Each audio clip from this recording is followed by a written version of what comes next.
Welcome to Frequently Speaking. This is your host, Maxwellness. Now here on this podcast, we're going to start to break down words that we speak outwardly and how their vibrations create what we frequently see. Now in today's episode, we're going to delve into... Welcome to another episode of Frequently Speaking. I'm your host, Maxwellness. Today we are going to dive into a really challenging and somewhat triggering topic. And it's about abuse, and more so the addiction that we have to abuse. We're going to explore the question of how we pride ourselves as pats on the back, the addiction to attention, and still suffer from the abnormal use of this attention and still not being seen. This part of not being seen and our addiction to attention is going to be something that speaks to an unseen inner child that needs. We're also going to speak to the sacrificial mother and the unforgiving father. We're going to dive into how true forgiveness is the freedom from the inner addict that holds us from actual abundance. The true unconditional mother and all-providing father that wish to give us harmony within. So throughout this podcast, this was something that was really prevalent to a lot of challenges that we face nowadays in a sense of addiction. Now we know in the Western culture, we have such a different skewed vision of how we consume things in the world, but I want to start breaking this sense of addiction and abuse down in 9 key points. So these points target various different layers, but this is some layers that I see in between the relationship between addiction and also abundance. Now, the first step we're going to go through is the layer of usage. We're going to look at how usage pops up, what we actually deem as usage, and what we almost like orient as our normalness, and also how that can actually be shifted into an abnormal use. Then we go through the second layer of inability.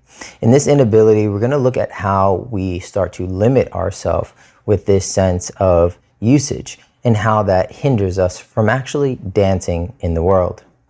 The next layer we're going to look at is the inner child. We're going to look at this inner child dynamic and seeing how we can take that newfound ability and bring it into the ability of dancing into that abundance. That next step, we're going to look at the aspect of powerlessness. We're going to look at what actually brought that child to this state of powerlessness and how to actually reclaim it. In the next layer, we're going to look at avoidance and rejection. We're going to look at how we can actually temper these things when we are feeling this sense of rejection or we are actually avoiding from the inside out, looking at how we are using things in our life.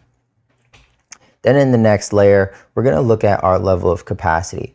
We're going to look at how those avoidances, that powerlessness, and all of those things of how we've been so stuck on whatever it may be that we're addicted to, how that capacity has limited us and how we can expand it. The next layer after that is we're going to look at validation. We're going to look at how the sense of validity comes up and how do we handle it in different settling essences. In the next layer, we're going to look at decision. So this is where we start to actually give ourselves permission to dance within that abundance. We're going to look at how we see our decisions and also our decision-making skills. And in the last layer, we're going to look at the sense of rooting into divinity. And in this rooting, we're going to see how we move through those superficial layers until we get to the actual core sense of what we truly see as a bun dance. At the end of this podcast, I want to share with you a forgiveness practice. And it's a practice about looking at forgiveness in just a different perspective, and also how we can actually bring that into our daily life by practicing that state of forgiveness. Because ultimately, what we really see when we're looking at a person that's addicted, when we're looking at somebody that is in lacking, or even if we're holding compassion for our inner child, our unforgiving father, or our sacrificial mother, it all comes down to forgiveness. And this is what I truly feel is the belief and the faith behind true abundance. So let's lock in, sit down, grab your tea, and let's get into Attaboy. So as you guys know, on Frequently Speaking, I love to ask questions. And asking questions, I feel like, are a guiding point into these deeper layered things that rest in our subconscious and create our realities, but also are rooted in our unconscious behaviors, our actions, all of these things. So I ask you the question, how does abundance heal addiction? This was something that took me off, right, onto this journey. And I really sat in, and this is really where Frequently Speaking came from. It just came from a lot of meditative, really deep-seating searching for these different questions as to how to connect to these different states of ourself. So we don't really ask ourselves many times, like, am I addicted to this? Am I addicted to food? Am I addicted to, work? Am I addicted to women, men, attention, validation? Am I addicted to anything? And I say addicted in the sense of using things in excess. Because when we look at addiction, whether it be a chemical addiction to drugs or a psychosomatic addiction to, porn for a sense of, energetic validation, whatever it may be, when we look at addiction, we're just speaking very vaguely, and we're using this name in a sense of doing something in excess because we're ignorant to what our limits are for that actual thing that's in our life. So this is really where it started to take me into, okay, well, what would be the opposite of that? Like, why do people get addicted to things? And it really leaned me and guided me into a state of abundance, because abundance is actually the other side of that scale, in a sense of you're completely free. You can have, and I mean, yes, there's always shadows and there's always polarities to things, but we're going to save that for another podcast. But in the sense of abundance, you have a freedom, you have a surplus, you have, a supreme amount of whatever this thing is, whether it be joy, whether it be money, whether it be land, whether it be food, clothes, whatever it is. We have these abundant states. So how do we actually bring ourselves into that state of abundance? So being in a state of abundance is really this scale that we step on when it comes to access to sources. Now, this can be divine source energy, this can be water, this can be whatever that resource is. So when we see ourselves with a surplus of resources, there's nothing that you can tell us. We are dancing on a high and we can't come down. But being completely on one side is an unbalanced state of being. The other side of that scale is also the point where sources dictate your state of being. And I mean this in a sense of you are not necessarily a victim to circumstance, but the external circumstances dictate your state of being. When I have this amount of money, then I will be happy. When I have this partner, I will be complete. When I have this much food, I will be satiated, whatever it is. Now, when we're living in that side of the scale, we are in scarcity and we can't seem to see the potential possibilities. What is it that keeps us on either side of the scale, though? What keeps people addicted to the dance and others addicted to the abuse? This is a journey of balancing between the ability to handle abundance free of addiction. So some of you may be thinking, what does addiction have to do with abundance? But hopefully you're kind of making the connection here. When you look at a person that is an addict, right? We see the sense of using something, some level of substance, whether it be drugs, porn, food, sometimes even joy, anger, whatever it is. We get driven to that excess point. And that excess point what makes us an addict. Our body gets stuck on that dopamine hit, from fighting, or the sensation of food, or the vindictiveness of, revenge, or whatever it may be. We get addicted to this. So what happens is the central nervous system sees that, and yes, you can have these chemical reactions, but ultimately what really happens is that there's an abnormal usage of something, of whatever substance you want to put in there. In this instance, we're going to take the concept of pride, or let's say attention. So I'll share with you a short story about when I was younger. When I was younger, I experienced this age, or like this phase of really trying to fit in. And this goes into a lot of deeper things that, like Gabor Mate speaks about our innate senses of belonging and our authenticity. And both of those things around the age of 15 was where it was really challenged. I had my hair cut, which I had locks like down to my waist. They were like golden tips, kind of like how my hair is now. And this is really something that was really my identity at the end of the day. I mean, it was my hair, it was my crown, and a lot of it got shifted by asking everybody in my neighborhood if I should cut my hair or not. And ultimately what I was doing was offering my identity, offering my authenticity over for belonging. And the interesting thing was that throughout my young age, and, I'm not going to say adolescence, but my younger years, everybody looked up to me. I was most of the time the youngest person in the group, but everybody looked up to me and wanted to be like me. So why was there this innate feeling within me of changing to belong? So this is where we start to see this sense of abundance, right? And this level of attention started to get shifted. I was in this abundance of attention and wanting and belonging, and people wanted that from me. But on my end of the scale and in my perspective, something in me was wanting that same thing. So this is where we start to look at how the scales can tip us, right? And we start to see the ways that in which we hold pride or we hold value into the things that we have. Now, fast forward, 15 more years later, almost 20 years later, you see social media so heavy, and we have these online presences, but we're lacking actual physical presence, when we're in reality and we're in our present moment. And then we have this sense of attention, and you have everybody giving you so much attention, but some way, somehow, you're still struggling to grapple with what your true authenticity is out there in the world.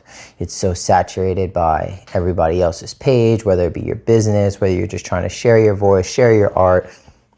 And so many people find this as a struggle and a challenge because this energy has been abnormally used. When people are consistently consuming and becoming addicted, this is where we start to see that abuse. And yes, it may be a stretch to say abuse, but this is really the word when we break it down and bring it a little bit more subtlety, is that it's just an abnormal use of the energy or the substance of attention. So when we're addicted to abuse, it's the usage of the substance that is dictating your actions. Now, you can look at this even in a relationship. When an abnormal amount or abnormal usage of energy is present, whether it be verbal, emotional, sexual, financial, whatever it may be, we start to get addicted to that abuse because as we were a child, we never really understood how to balance that sense of abundance. We never really got to come back to that truest sense of authenticity. Now, whether it be money, food, drugs, or love. When something in your life determines your actions, that is addiction. Whether we abnormally use it, like a mother smothering her children with affection and attention, or if we pick up food when we are internally distorted by our emotions. Both things can be good and healthy, but when they are used abnormally, this is when we can invite abuse. So in that, this is where we start to explore the polarity of both of these things, of how are we actually using this energy? Because we have to find that center point, that balance point in the middle of our usage. And this is what's going to take us into, our ability and our temperance a little bit later. But this is where we start to look at, have we even asked ourselves the question of, am I addicted to these things? Because really, where are we actually seeing our limitations? Where are we seeing our edges of these certain things that are popping up in our life that we're not necessarily seeing, but we are not feeling good? We're either feeling lethargic, we're, not losing the weight that we want to, we're not happy with our body, we're not happy with the money that we make. All of these senses create a disharmony within ourselves. But we never, let me not say never. It's just really difficult and really challenging to look at ourselves and maybe ask ourselves the question like, hey, what am I addicted to? And this is where we can start to make the shifts to see how or what we can take out of our diet in a way, or our lifestyle, to start to set a tone to say, you know what? Good job. I've done that. I did, 6 months without being in a relationship because maybe I'm addicted to companions or love, or I'm seeking this, connection or this attachment. Maybe I can do 6 months. You know what? Add a boy, add a girl, and give yourself that prideful pat on the back in a good way for exploring your boundaries into both ends of that spectrum. So in this sense of usage, this is something I just encourage in a way of finding what that balance point is with various different things or various different substances that are in your life that may be dictating your actions. So I want to stem off from there in a sense of how our actions get dictated. And when I think about that, I think about when I used to be younger and going to house parties, and, they were super dark, and, people were just on the wall, and then a girl grabbed you and you just start dancing on the wall. She's throwing it back on you and you just moving with it. She is ultimately dictating your actions, right? So you're giving her that control and you're enjoying that dance. But in that sense of how I'm able to dance, we start to look at how we see our ability or inability to dance with this cause of resistance that's within us. So when we start to see these abnormal usages, we start to normalize that. We say, okay, this is normal. This feels good. This is my center point. And we rest from there, not knowing that we're maybe on one side of the scale or on the other side of the scale. So where does this compulsion to stray to one side come from, and why does it disable some from dancing in the middle for balance? This is where we start to see the addiction, and some people just go completely off and go completely into whatever that substance is. But the key and the trick of life is to explore your boundaries, explore your limits, explore your edges, but live in that dance. So either side, right, is an action of being unbalanced. If I stay on one side and I'm completely in abundance, then it can become intoxicating. If I go on the other side and I be completely addicted, it can also be intoxicating. Now on both ends, yes, abundance, you can come into it freely. And then also in addiction, you can just be blindly to it and say, okay, I'm just receiving all of these things and then this is my center. Great. But when we really look at it on the grand scheme of things and really step back into that observer position, it's unbalanced. The substance doesn't really matter, nor does the person choosing the action. What matters is the ability to find a stable grounding within the middle. This resistance is caused by the compulsion to run to one side and stay there, holding on to that position and building tension against the other side. We so often run to one side and just going completely into abundance, and then we're not even really understanding how much food we're consuming, how much money we're hoarding, how many friends we're just, being around because we're going into that avoidance of ourselves, or that, that child is beckoning out for, a calling, and we're not asking ourselves or questioning ourselves, why are we there? And why do we have so much resistance towards being alone, towards fasting, towards charity, whatever it may be? So we look at all of these differences and really say, okay, how am I creating a sense of ability for myself? This is just an encouraging question to really see, just experiment, have fun with this. It's not anything to say, oh, I'm an addict, I'm addicted to this, or I'm addicted to that. No, it's just a simple questioning. And the bigger question is that if you can't do that, then maybe that's kind of like that first step of AA, right? It's like denial. So this is really that part that we start to look at, okay, if there's a part of me that has resistance within, and I can't go to that other side, I'm not going there, most of the time, that is within our inner child's ability to dance that brings abundance. There's many times that have happened that when we are younger, we're set to a normal standard. We're figuring out the world, we're exploring, we're feeling things out. And if we don't have a support system or something that is encouraging us to find that balance, find that harmony, or see those edges and pull us back into our center, that hinders our ability to dance. So most of us are taught this when we're young. And I mean by dancing. So it's like, were you able to dance? Yes, maybe in your room and maybe on the dance floor, in the middle of a bunch of people, or on that wall in those dark house parties. But I mean within ourself, when this emotional scale of having enough and not having enough is stepped on. When a mother showers her children with affection and attention without seeing the separation she's creating from them and interaction with independence in society, this starts to show you the level of abnormal usage and the hindrance to that child's ability to learn how to dance by themselves. We learn how to dance by feeling out our own rhythm.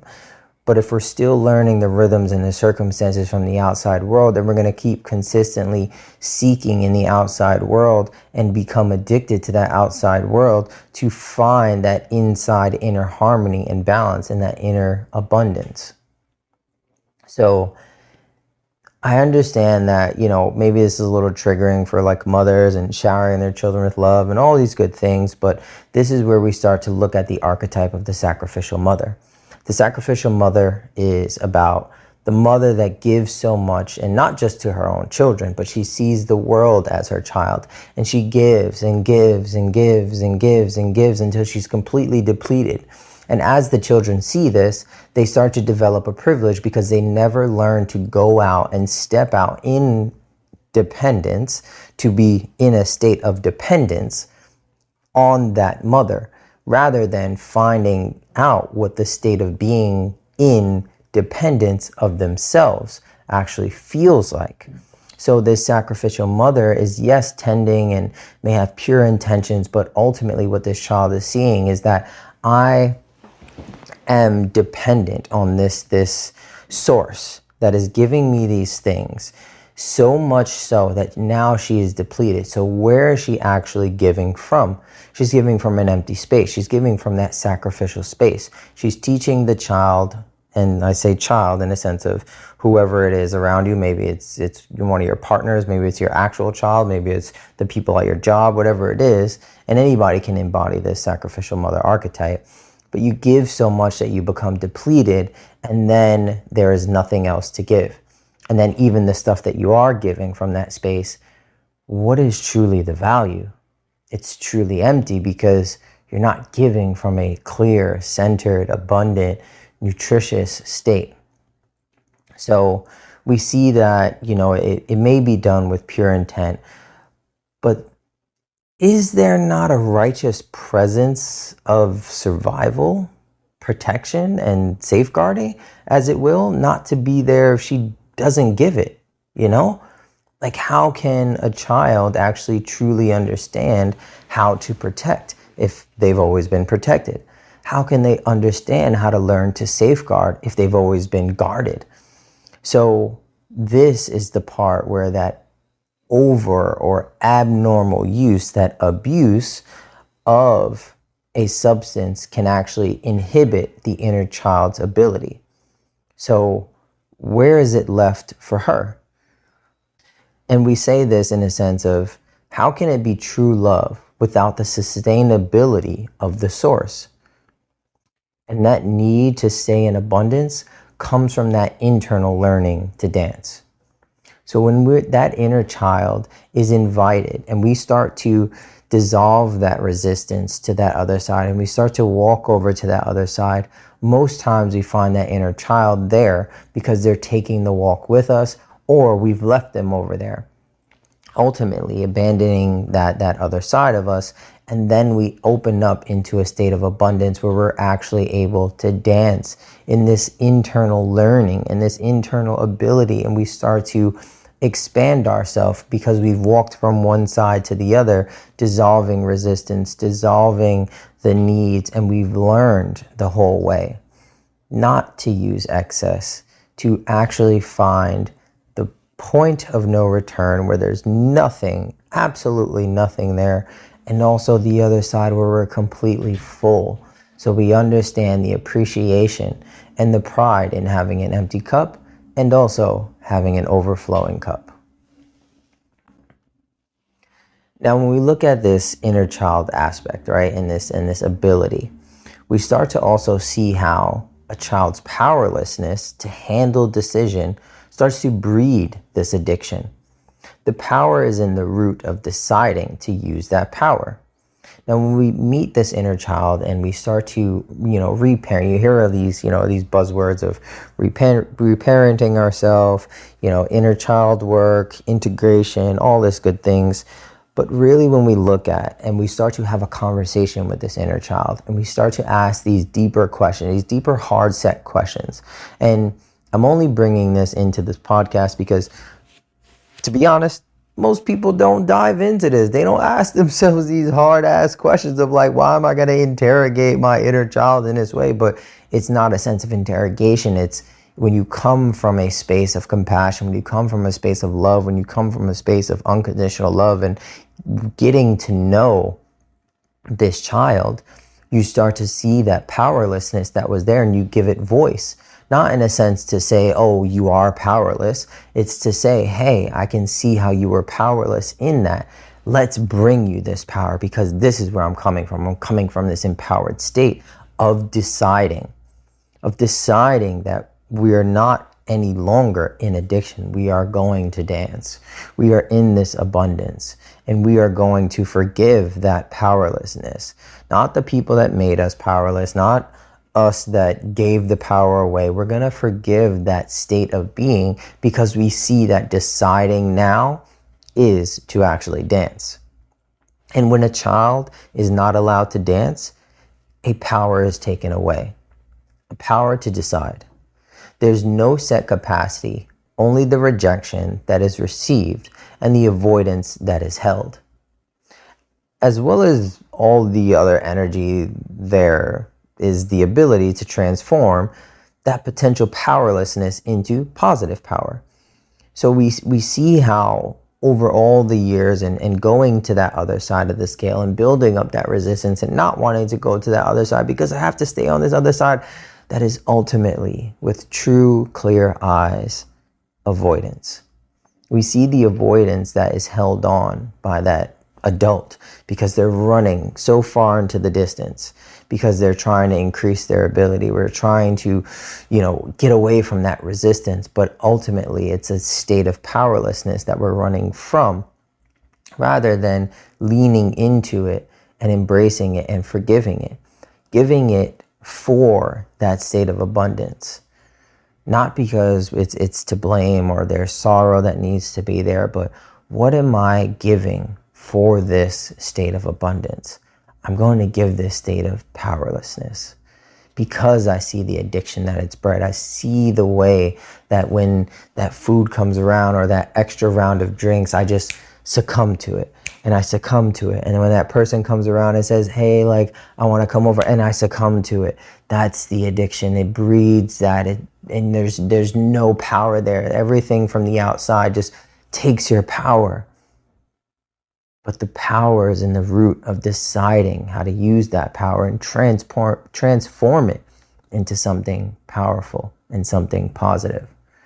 And we can do this by deciding where to root.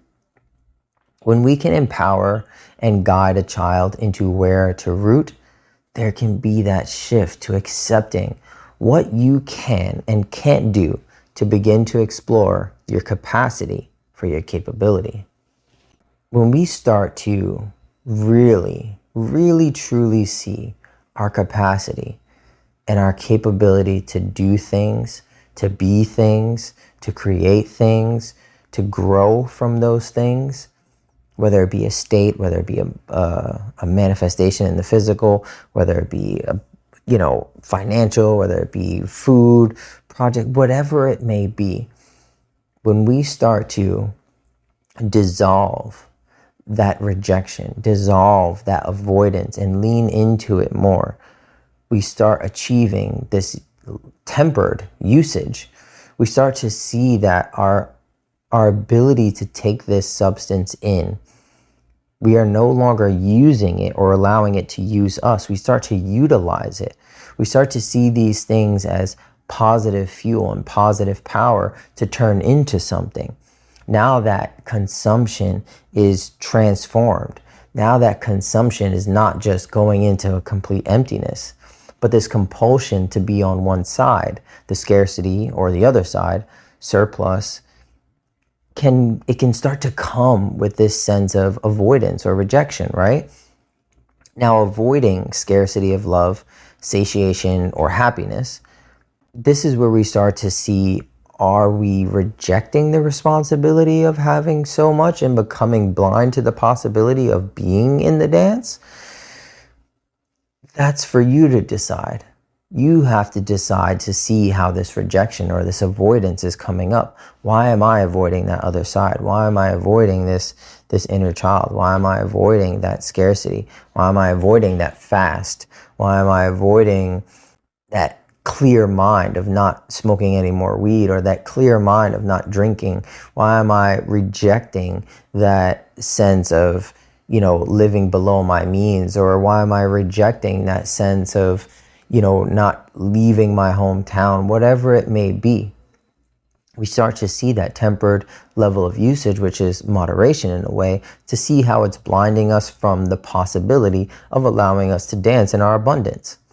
Now, this can be dissolved, though, when we start to learn to temper in a way of just gauging. We start to temper to dance our own way from having so much and not having enough. When we can look at the chips and say, okay, I have 5 and I still feel the same. What's really going on here that I'm not seeing or feeling? The tempering of setting our own tone of what we are utilizing and what we are using to enable this avoidance or rejection. We start to ask ourselves those deeper questions of, what is happening in the middle of that? What am I avoiding? What am I rejecting right here by doing this thing, by using this thing abnormally, by creating this abuse? We can support this by becoming aware of what we have the capacity for receiving and giving. It all comes down to that receiving and giving, that dance between the two. What am I receiving in? How am I receiving in? What am I giving and how am I giving? Am I remaining fluid? Am I remaining flowing Am I creating that resistance between rejection or avoidance? And can I stay clear to actually temper this utilization? So looking at this dance, right? The dance between receiving and giving. This reciprocal relationship between you and the world, between you and abundance, between you and source.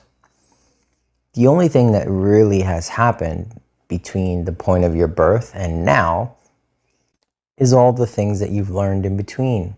The orientation, the navigation, understanding what is the balance point, all the things that have led you and pushed you to create all that resistance, to go to one side of the scale, either being addicted or being in complete abundance, whether you're intoxicated or you're completely, truly, and free. But the essence of the dance is between capacity of can and can't, that rejecting of the can't and the avoidance of the can. Now, let me dive into this a little bit more, because we feel like sometimes can is freeing, it's liberating. But when we can acknowledge and admit to what our true capacity is, we can finally cut this addiction to the abnormal usage of the substance. So this is where we see our capacity and tell ourselves that we can, because we have seen that avoidance. We've seen it. But noticing this is not enough. We must face what we are rejecting and avoiding. Mark where in our lives we can't and can receive and give. Then surrender to how life actually allows us to balance our tension between these 2 points. When we see our limits for capacity, this is where we begin to expand and fully begin to dance within the dosage, free of compulsion.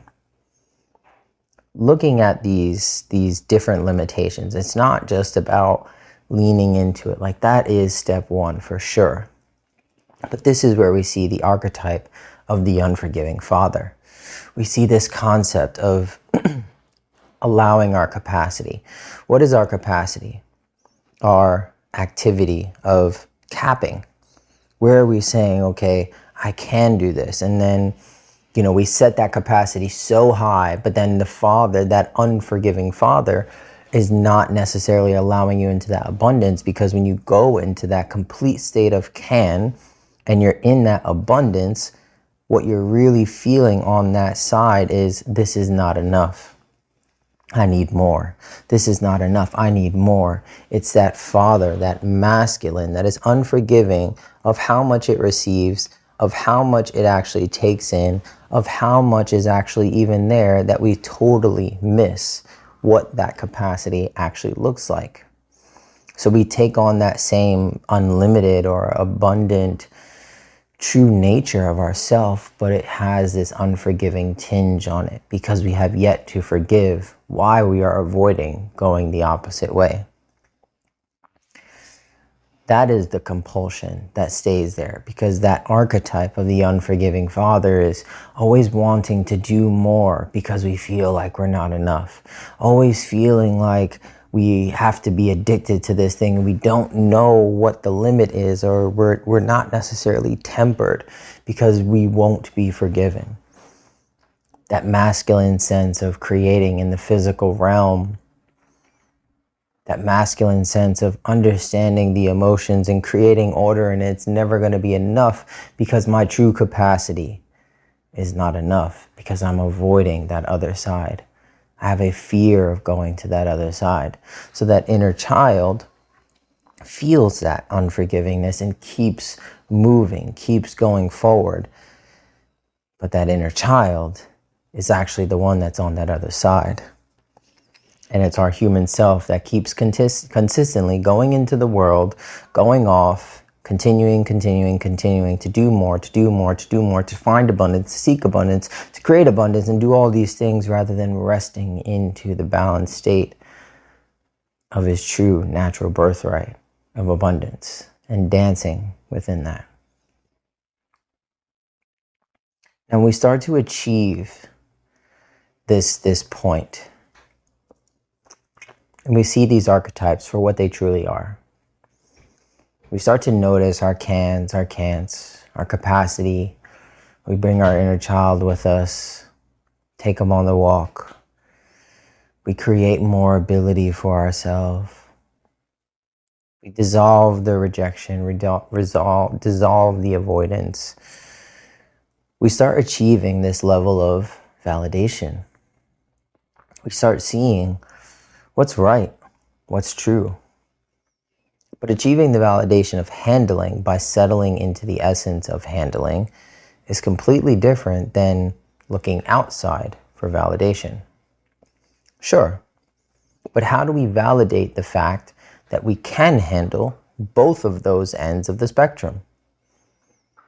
How do you lean into saying, yeah, you know what, I can completely submerge and immerse myself in this food, or in this poverty, or in this lack of companionship, whatever it may be, and truly handle it? Can we put ourselves to that test? Now, some of us may need to feel the experience firsthand, but then your language of receptivity is your experiential body. This is what you gain from this. There are some people in there, and this is where I would say that it's imperative that we learn the ways that we learn. If you don't do that, you're just going to kind of float through life, and you're going to have some hard-ass lessons, and shit's going to be tough, and it's going to be fucking difficult. But when we learn our ways of receptivity, meaning our language of learning, this is where things can become a little bit easier to navigate, because now we know how these things are actually coming in and how we're actually receiving them back from ourselves. Because it's all frequency, it's all reverberation, and we're sending it outward, something coming from inside out. And the way that we bring it back, if it comes into our life as situations in relationships, or if it comes into our life through children, or if it comes into our life through sounds or finances, or like actual experiences in the world, like there's many different ways that it can come up, whether if it's in your house, business, whatever it is. This is something you can look into your astral chart, and this is where like the houses come into play. And if you're into astrology, you can dive into that. But the whole point is that we start to validate how we're able to handle these things coming in. So some of us can see it and practice discernment for what it is and slow down that momentum upon approach. This language of receptivity is intuitive sense. Now that validation comes in comprehending this language of yourself and practicing it. If you've received, okay, you know what, I learn all of these lessons best when I'm in relationship, when I see this person in front of me and I hold them so close and they start telling me these things and showing me these things about myself, like, oh, I can handle that. Like it feels uncomfortable and it feels scary, but I can handle it. And I can handle that sense of validating what really truly comes up for me rather than harming somebody outside of you. You start practicing that. You start getting into more relationships, or you start creating more of it so that you can practice that. Now, each time you acknowledge seeing something approaching or feel it when you're in it, you tell yourself, attaboy or attagirl. You give yourself that pat on the back, and you see how you have tempered the use without abnormality. You see how you've learned to temper that sense of abuse. You'll then begin to settle into that assurance that you can handle both ends of the scale. You start to see, okay, you know what? I've survived, not having any food in my fridge, or maybe going on a fast for 7 days, or not having a job for a certain amount of time and really just exploring my creative side, or not having a relationship for a year or so. Like, you start to prove to yourself and give yourself that pat on the back and give yourself that reassurance and validate that point so that you start to transform that power that you have on the other side of that for that resistance. Because at first you were scared of going to that other side. There was some form of resistance, whether it be fear, grief, rage, anger, whatever it may be. But you've transformed that. And now this is where you give that attaboy, attagirl, proud pat on the back so that you start to calibrate that normality that is within the middle. And you'll then begin to settle into assurance, because that's really what we start to seek outside in relationships, in our job, in our clothes, in our money, in our financial status, whatever it may be. We're all looking for that level of assurance. But if you can expand yourself and go to those different ends of the scale to actually assure yourself, this is where you start to truly build validation in rooting yourself. Now, this doesn't come easy. This has to come with a real sense of radical responsibility and accountability as well, but responsibility in a sense that you have the ability to respond. And if you have the ability to respond, you have the ability to decide. And deciding is the essence of the dance within abundance. To be addicted is the choice in which we make our measured decisions. I know that I may get a lot back from this, but addiction is a choice. It is a choice. It's okay. We all see it from the outside in, and we say, oh, this person is addicted to cocaine or heroin or porn or whatever. And they're like, oh, they can't help it. It's a chemical reaction. It's a choice at the end of the day. Whether you made the choice 10 years ago to do the drug, or you made the 10 years ago, or the choice 10 weeks ago to still continuously eat food, unhealthy food that is harming you, it's still a choice in which you have made a measured decision. The only thing is, maybe you weren't taught how to measure, or maybe you're using a different measuring device. Now, if those decisions have no delineation from seeing our capacity, we are surely going to be addicted to going over the top in either direction. So it doesn't matter. We have no sense of orientation, and you're just kind of floating around. So that decision isn't really anchored in anything. It's not anchored in the dance because that younger child, that inner child wasn't able or willing or, had the permission to dance in that spectrum or in that scale. They were pushed to one side. So once there is a containment of where we would like to go and or be, this becomes the dance in true abundance, because you are dancing free to let go and fully trust, not just yourself through discernment or intuition, but to dance with the essence of nature around you as well. And when you're able to dance in the essence of nature, when you're able to dance in that flow and truly let go, this is when you start to become rooted in source light. You start to understand that I am capable of deciding, capable of handling it. And this gives power to the decision of bringing in abundance. We start to see deeper under these archetypes, under this dissolving of rejection, this powerlessness, this inner child, all of these different layers. We see ultimately, as we peel back all the layers and see the bud that is within the flower, it is really about where we are rooted. Where is that center of the scale? It's not to say that we're gonna completely go into abundance again after we've explored the whole scale. It's about the dance between the two, oscillating. Maybe it looks like maintaining a low moderation lifestyle, or a very minimalistic life, but also doubling down on your finances and saying, I'm locking in on all my investments and I'm going crazy. and you start making a bunch of money, but you still live minimalistically. It's like that's the dance between the two.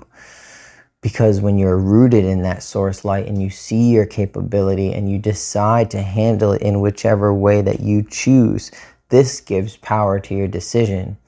Because bringing in abundance is actually the love that you are giving to yourself. You're seeing how your resources can be allocated. You're creating sustainability, but you are powerfully deciding. Rather than looking at your rationed sources as resources, you root yourself in this container of capacity to handle. Expanding naturally with the natural decision making within your present moment. You start to see how in this present moment, I am allowing God, I am allowing the universe, I am allowing nature to do its thing. Like, Jesus, take the wheel, and you just let go. That is the surrendering. And knowing when you let go, it is already created, it is already done, it is going to come to you. And as soon as it comes to you, that's when you act and you grab and you hold and you feel and you attach and you again let go and release and you dance and you grab and you let go and you receive. And it's a complete dance. And you're no longer compelled by the pulls of love, drugs, food, or even their effects of affection, recognition, or satiation. You are simply dancing abundantly in life.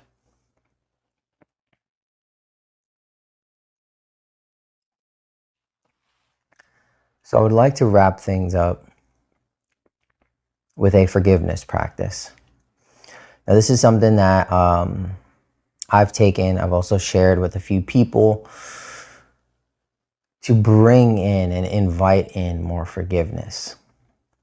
Now, framing this into a practice is active forgiveness.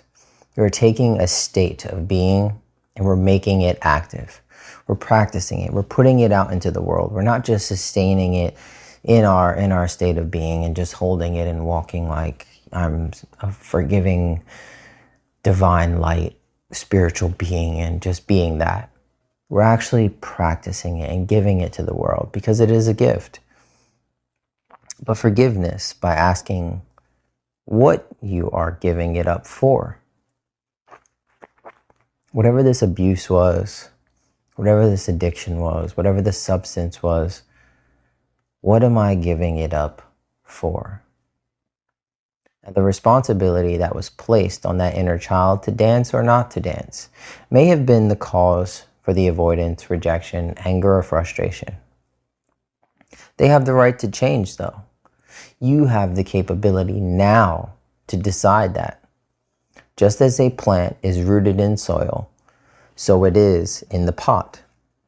At some point, it will begin to outgrow the confines of the tension of a small pot or wither away in unsupportive soil. As the planter and the planted, we can come to see the normalizing of dancing in this process by practicing forgiveness between these two states. Take these next steps to support this dance into the balance. Identify where you can and can't handle situations. For example, you can write down a list of can and can'ts.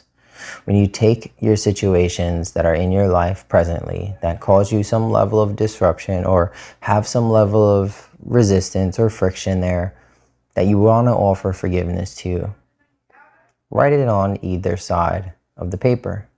This gives you an identification. The ones on the can't side, that's where you start. Next, you determine your receptivity language. For example, see the ways in which you receive things. See the ways in which you learn how to offer yourself into those forgiving states. Is it consistently being abused in relationships? Is it consistently being abused in work environments? Is it consistently being abused by yourself?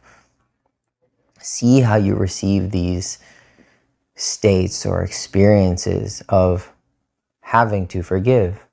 Learn that language and start to listen. Next, acknowledge what's being received. Once you have done that and you see the languages that are coming in, You give acknowledgement to them. And acknowledgement just simply means an activation of the knowledge as to what's coming in. You give it voice. You see it, but remain detached. Next, you create a container for forgiveness of present tension, whether it be rejection, avoidance, frustration, whatever it is. Now, creating a container looks like ceremonializing something. You can write it down and burn it. You can bury something. You can put something in water, submerge it. You can smoke a tobacco. There are many different ways that you can take as far as creating a container. I mean, hell, it can even look like going into a meditation. Forgiveness is really about taking your state of being and bringing it into practice. It's your gift to the world. You're taking that state and making it actionable. Next, we surrender to the essence of what comes into your life. Whatever you gave it up for, you truly, truly, truly let it go and surrender to whatever comes back into your life, because that is your answer. That is your gift. That is the thing that comes back in offering what you just gave. So that means completely letting go of whatever is supposed to come back, that you think is supposed to come back. And the last step is going to be expand with it by being of service to it. Once you have surrendered to it, it's really just you putting your hands out there and capturing whatever comes back to you and holding it. And once you hold it, you embrace it and you completely expand into that new phase of forgiveness. Whatever you have within you, it doesn't matter if this thing is not serving you, if it doesn't match your frequency or match your vibe or isn't reciprocating or whatever it is, because the gift that you were given is because of the process of the forgiveness that you've had and how you've grown from it. Anything outside of that is the judgment as to what you have received back from the universe. The last thing that I want to say to wrap this up is that the addiction to having a surplus of resources and dancing has no dosage to having enough. More. The addiction to not having enough resources has a sense of no capacity to handle less. And more or less, we abnormally use this dance.